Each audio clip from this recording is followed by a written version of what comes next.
Good morning my dear students, मैं नमिता झा। आइए आज नज़र डालते हैं वर्ण विचार पे। पाठ 2 वर्ण विचार। तो वर्ण जानने से पहले बच्चे हम जानेंगे ध्वनि क्या है, ध्वनि किसे कहते हैं। तो सबसे पहले आप नोट कीजिए कि ध्वनि किसे कहते हैं।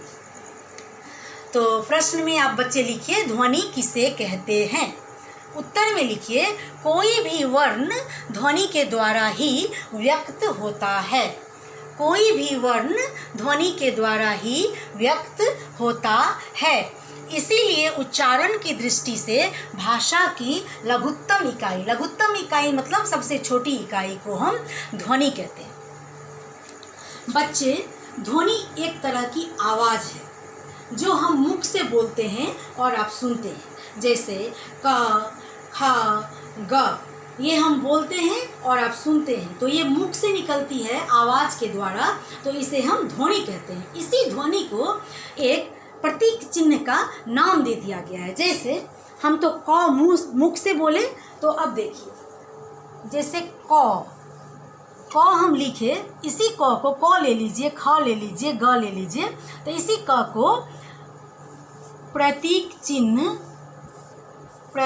चिन्ह का नाम दे दिया गया है। इसी क को प्रतीक चिन्ह का नाम दे दिया गया है, जिसे हम वर्ण कहते हैं। जिसे हम क्या बोलते हैं? वर्ण। तो आप बच्चे समझ गए होंगे इसे। तो जो मुख से निकलती है जो आवाज़, उसी को हम ध्वनि बोलते हैं। तो अब ध्वनि के बारे में आपको समझ में आ गया होगा। अब हम चलते हैं वर्ण पे। तो बच्चे आप दूसरा प्रश्न लिखिए, वर्ण किसे कहते हैं।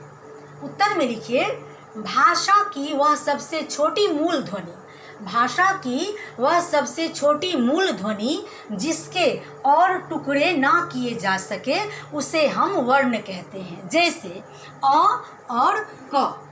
तो अब अ और क अपने आप में ही सबसे छोटी ध्वनि है, इसके तो टुकड़े नहीं कर सकते हैं। इसके टुकड़े होंगे क्या? नहीं होंगे ना। क के टुकड़े होंगे क्या? अपने आप में ही सबसे छोटी ध्वनि है।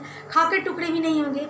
तो ये सब के टुकड़े नहीं, जिस ध्वनि के टुकड़े हम नहीं कर सकते हैं, उसे हम क्या बोलते हैं? वर्ण। इसीलिए कि वो सबसे छोटी ध्वनि है। क, ख, ग, अ, इस सब के टुकड़े नहीं किए जा सकते हैं। तो जिसके टुकड़े नहीं किए जा सकते हैं, तो उसी को हम वर्ण कहते हैं। तो बच्चे, वर्ण के बारे में भी आपको अच्छी तरह से समझ में आ गया होगा और आप इसे नोट भी कर लिए हैं। अब हम चलते हैं तीसरे प्रश्न पे, वर्णमाला किसे कहते हैं। आप तीसरा प्रश्न बच्चे नोट कीजिए, वर्णमाला किसे कहते हैं। उत्तर में लिखिए वर्णों के क्रमबद्ध समूह को हम वर्णमाला कहते हैं। जैसे वर्णों के क्रमबद्ध समूह को हम वर्णमाला कहते हैं। जैसे आ, ई, आ, छोटी ई, बड़ी ई, छोटी ऊ, बड़ी ऊ। तो ये क्रमबद्ध तरीके से है। ये जो आ है वो क्रमबद्ध तरीके से है। तो जो सीरियल वाइज नंबर से आती है, एकदम लाइनबद्ध, कतारबद्ध, जो कतारबद्ध ढंग से सजी हुई श्रृंखला में प्रस्तुत होती है, उसी को हम क्या बोलते हैं? वर्णमाला कहते हैं। सजे हुए ढंग से, कतारबद्ध ढंग से आ रही है। अब जैसे इंग्लिश में भी ए, बी, सी, अब ए के बाद आप डी लिख देंगे तो अच्छा नहीं लगेगा। आ के बाद आप बड़ी ई लिख देंगे तो अच्छा नहीं लगेगा। तो कतारबद्ध ढंग से जो सजी हुई श्रृंखला में प्रस्तुत की जाती है, लिखी जाती है, उसे ही हम वर्णमाला कहते हैं।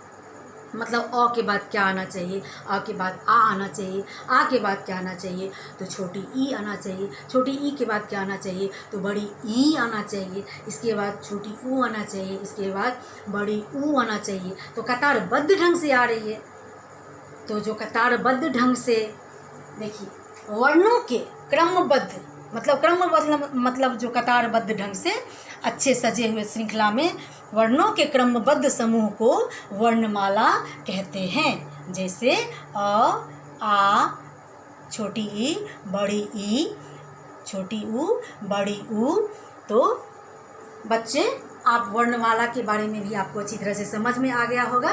तो आज हम 3 चीज़ पे चर्चा किए हैं। तीन चीज़ में सबसे पहले हम ध्वनि के ऊपर चर्चा किए हैं। आपको एक बार फिर से मैं बता दूं कि ध्वनि एक प्रकार की आवाज़ है, जो मुख से जो ध्वनि निकलती है, मुख से जो आवाज़ निकलती है उसे ही हम ध्वनि कहते हैं। तो ध्वनि एक प्रकार की आवाज़ है। ध्वनि के बारे में भी आपको समझ में आ गया होगा। इसके बाद वर्ण के बारे में भी आपको समझ में आ गया होगा। मैं एक बार फिर से बोल देती हूँ, जिस ध्वनि के टुकड़े नहीं करते हैं, किए जा सकते हैं, उसे ही हम वर्ण कहते हैं। जिसके टुकड़े नहीं होते हैं, जैसे अ एक प्रकार की ध्वनि है, सबसे छोटी ध्वनि है।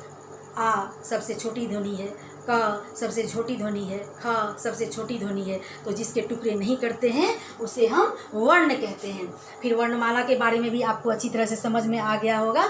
सजे हुए कतारबद्ध ढंग से जिसे हम लाते हैं, एक लाइन में क्रमबद्ध तरीके से जो आती है उसे हम वर्णमाला कहते हैं। तो बच्चे, आपको तीनों चीज़ के बारे में अच्छे तरीके से समझ में आ गया होगा।